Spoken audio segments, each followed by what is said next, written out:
Générique.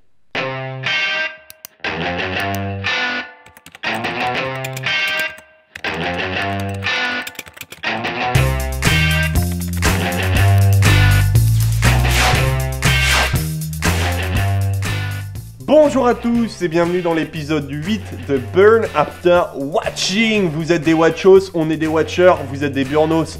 Allez, tout de suite, on se retrouve avec Martin Cuvillier. Bonjour Martin. Salut Victor, comment ça va? Bah écoute, ça va très bien, merci de demander. Là, en ces temps de confinement, on a besoin d'une parole libérée sur le cinéma. Et aujourd'hui, je vais te la donner. Alors, comment ça va, toi, Martin? Moi ça va. Mais c'est vrai que quand c'est temps de confinement, c'est important. Et donc, je vais vous proposer un petit film qui permet de s'évader tout en restant un peu dans le thème confinement, autarcie, etc. Je vais vous parler d'un film de 1972, un film de Sydney Pollack. Alors Sydney Pollack, on le connaît, c'est Tootsie, Out of Africa, ou encore l'interprète pour Monsieur Victor. Et c'est un western. Et donc c'est un de ces rares films western. Je m'appelle Martin et je suis un gros lourdeau. J'ai oublié de donner le titre du film. C'est Jeremiah Johnson. Voilà, et on est de retour sur le plateau. Peut-être même le seul. Il avait réalisé des épisodes pour des séries de western à l'époque, dans les années 50-60. Et donc c'est un de ses premiers grands films. C'est un western. C'est un western avec Robert Redford. Et produit par la Warner. Alors, faut savoir que c'est inspiré d'une histoire vraie. C'est inspiré d'un vrai personnage, un personnage qui était surnommé Johnson, le mangeur de foie. D'accord. Je ne vous en dis pas plus. Le pitch, c'est en fait un citadin en fin du 19e siècle. Un citadin aux États-Unis, bien sûr, qui décide de quitter la ville pour s'installer seul dans les montagnes. Voilà, on n'en sait pas plus sur la vie de cet homme. On sait juste que il veut changer de vie, quoi. C'est très mystérieux, donc il y a toute une idée du mystère là-dessus, sur cette personnalité-là. Mais en allant dans les montagnes, il va donc apprendre à survivre grâce à un ermite qu'il rencontre. Il va apprendre surtout à faire attention au territoire et aux différentes tribus indiennes qui se trouvent dans les montagnes, pour ensuite devenir le Mountain Man, comme il était surnommé dans la vraie vie. Donc ce film-là, pourquoi je vous le conseille? Tout d'abord parce que enfin voilà, je parlais d'évasion, tout ça, c'est un western de l'époque, 1972, on a des paysages absolument magnifiques, c'est vraiment super beau et très agréable à regarder. Ça peut paraître assez joyeux sur certains points, mais ça montre quand même très bien la violence de cette époque-là, qui était la violence j'ai oublié le terme en français, mais Going West, n'est-ce pas, mon cher Victor? La colonisation, effectivement, des terres de l'Ouest. Moi, ce que j'aime aussi beaucoup, c'est tout cet aspect... toute cette époque-là, j'aime beaucoup. Enfin, on a tous rêvé devant des westerns. J'aime aussi beaucoup le cru de ce film, qui nous montre parfois une vraie violence qui était vraiment partout, quoi. C'est ça qui est dingue, c'est qu'on se dit, le citadin, il veut vivre peaceful dans la montagne, parce qu'il veut fuir quoi? On se dit, il veut fuir la violence de la ville, etc. Non, en fait, c'est pareil même dans la forêt, quoi. Les Indiens sont là, les colons, enfin, ça, c'est vraiment assez bien. Et aussi, en tant que gamer invétéré, une petite note sur Red Dead Redemption, parce que j'ai vraiment reconnu certains points du jeu là-dedans. Je pense qu'ils se sont inspirés, j'ai pas vu de traces écrites de ça, mais je pense que ça a été un point d'inspiration, parce que tout au long de son voyage et de sa vie dans les montagnes, il va rencontrer que des marginaux, quoi. Des espèces de personnes qui, comme lui, ont envie des ermites, des gens qui ont envie de se couper de toute société, et je trouve qu'on retrouve ça dans le jeu, parfois, des rencontres comme ça, de personnes qui vivent en autarcie et qui sont complètement soit saines d'esprit, soit complètement folles. Donc voilà, je vous conseille ça, et aussi pour voir ce fameux cette scène, ce fameux gif animé qui est souvent repris avec Robert Redford, avec une belle barbe qui se tourne comme ça et qui fait comme ça. Eh ben, ça vient du film. Voilà, si vous êtes dans les mèmes sur l'internet, vous allez adorer. Du coup. Super. Voilà. Il est disponible où? Alors, moi, je l'ai vu sur MyCanal encore. Il est disponible sur MyCanal vu que je l'ai vu sur TCM Cinéma. Je fais juste une petite parenthèse parce que je vous dis beaucoup de films qui sont sur MyCanal. Si ça vous intéresse, je pense qu'il y a un mois offert pour MyCanal sur votre ordinateur ou votre tablette. Sachant que le prix d'un abonnement MyCanal, c'est un prix d'abonnement Netflix en soi. Et je pense qu'il y a un mois offert, ouais. Ok, Donc, super. allez, vous pouvez jeter un œil. Ouais, merci du conseil, Martin Cuvillier. Et ben, je vous en Ça prie. fait toujours plaisir.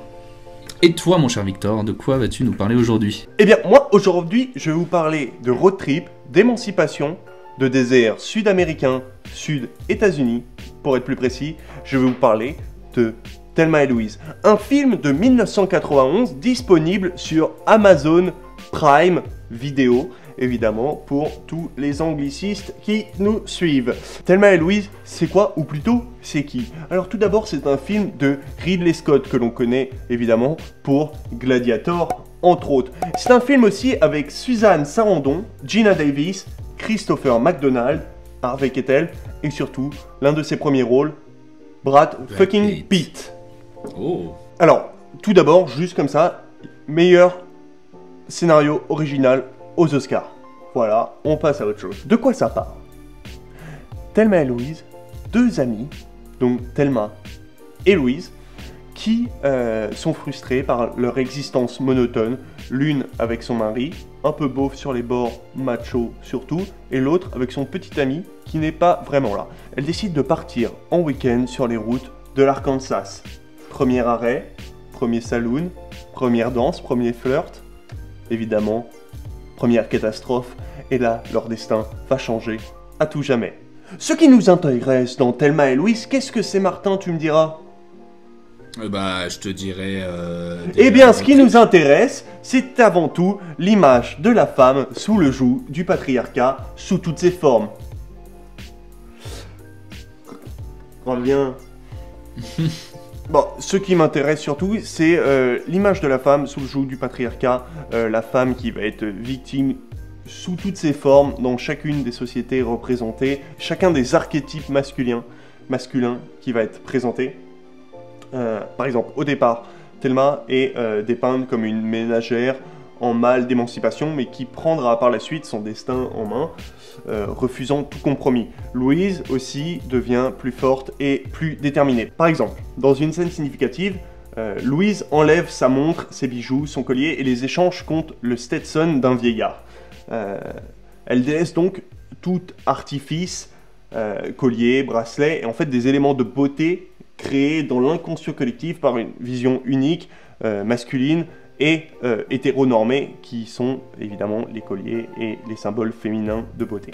Dans Thelma et Louise, Ridley Scott met en scène deux héroïnes rejetant les normes d'une société patriarcale et répondant avec les armes à cette violence masculine.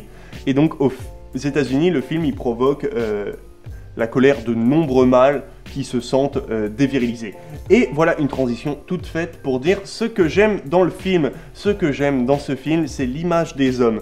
Ok, alors certains critiques américains ont dénoncé le caractère misandre du scénario parce qu'il présentait les hommes sous leur pire aspect, un violeur, un flic macho, un routier obscène. Et oui, certes, le mari de Thelma est un gros beauf, mais il est incroyablement incarné par Christopher McDonald, qui et Ridley Scott le tourne au ridicule d'une façon bougrement pittoresque. Mais à côté de ça, il y a d'autres personnages, et d'autres personnages masculins, qui sont plus nuancés, notamment le personnage du flic Harvey Keitel, incarné par Harvey Keitel, ou encore le personnage Jim Lennox, incarné par Michael Madsen, qui est dans ce film d'une douceur inhabituelle et qui joue l'amant de Louise qui lui vient en aide, et bien évidemment Brad Pitt, qui lui n'est ni bon ni mauvais, il fait la nuance, il fait la part des choses, c'est un homme après tout. Et je ne peux que conseiller ce film parce qu'il a fait énormément de remous à sa sortie en 91 et il continuera d'en faire aussi longtemps qu'on le regardera. Et donc, il n'est que de bon augure que de le regarder. Et ça ne veut rien dire. Ouais. Bah si, techniquement c'est de bon augure pour notre société si les gens le regardent et que ça peut ouvrir les esprits. Your Finalement. choice. Alors, pour Martin bon Cuvillier, choix. nous avions... Jeremiah Johnson de Sidney Pollack. Super. Et pour ma part, nous avions Thelma et Louise de Ridley Scott. Alors, évidemment, allez voir ces films. Dites-nous ce que vous en avez pensé, si ça vous a donné envie de les regarder. Et surtout, restez chez vous et regardez des films. Salut les Burnos. Ciao!